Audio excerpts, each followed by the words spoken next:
Time now to talk business with our partners 2degrees. Could building a new port in the South Island slash the time it takes to cross the Cook Strait? Where would it be and who's behind it? To answer all these questions this morning, Garth Bray from Business Desk knows all about it. Good morning, Garth. Good morning, Ryan. Good to see you. So we're talking about a brand new port, potentially, costing a lot of money. Costing a lot of money, like $500 million we're talking, was the last time this was costed up. But this is a place called Clifford Bay.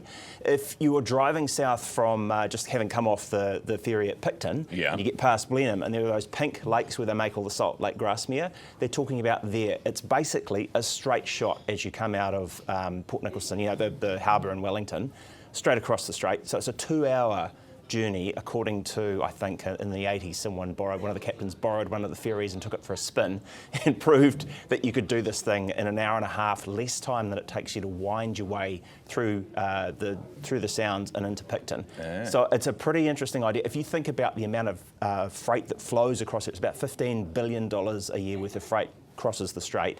If you could shave an hour and a half off the time for those trucks rolling in and out, she's big bickies. Yeah, okay, so who's going to pay for all this? Who's behind it? Probably you and me. Yeah, sounds like that. Because it's the kind of project that you would need to probably get some taxpayer support to actually make it. Otherwise, you'd be charging ridiculous fees and probably it wouldn't be feasible. But it's Leon and Stephen Grice, the Grice brothers, who are behind the Breakers team. They're also involved in Rako Science, which is that company that said it could do saliva testing way better than we could have possibly imagined during the pandemic, and got into a bit of head-to-head with the Ministry of Health over that. So they're quite scrappy, you would say. They like to be underdogs, and our infrastructure editor, Ollie Lewis, sort of tumbled this. He found a document that showed that they'd registered this company, CB Port Limited, and got digging into that and found got business cases. They've got lawyers, Minter Ellison, they've got Arup, big engineering consulting outfit, who are looking at a business case. They've been working on this for 2 years. And they've managed to keep it secret for 2 years. Oh, yeah. Keep it under the radar. Impressive in New Zealand. It's been talked about in the past, like 100 years ago, and even like 12 years ago, the government looked at this and said, hey, this thing's got like a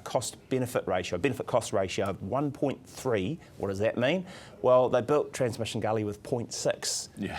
You know, so this is like... I know, but don't diss Transmission Gully, because it's great. But I'm just saying, I know apples with saying. apples. The stuff north of Auckland, it's about 1.1. So on paper, this thing stacks up. It just requires a bit of taxpayer cash probably to make it happen. Okay, and interesting, because obviously the government's doing a whole bunch of stuff with Kiwi Rail and the new ferries and the... Perfect time to think about something different here. Now, one of the big recruitment firms, this is Robert Walters, gets a lot of government contracts, but... Not so many. Money's drying up. Yeah. So they posted some results. Their revenue was down 31% to just over 200 million in 2024, and that was after tripling between 2017 and 2023, and it's their first loss in more than a decade, and that is pretty much just down to the whole business with government contracts being scaled back.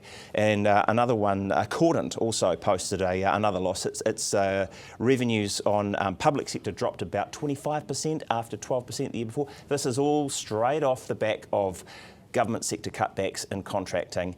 I think Robert Walters was saying that the market at the moment is fragile, and it's basically been restructuring and winding down its Christchurch office as a result. Okay, all right, good to hear.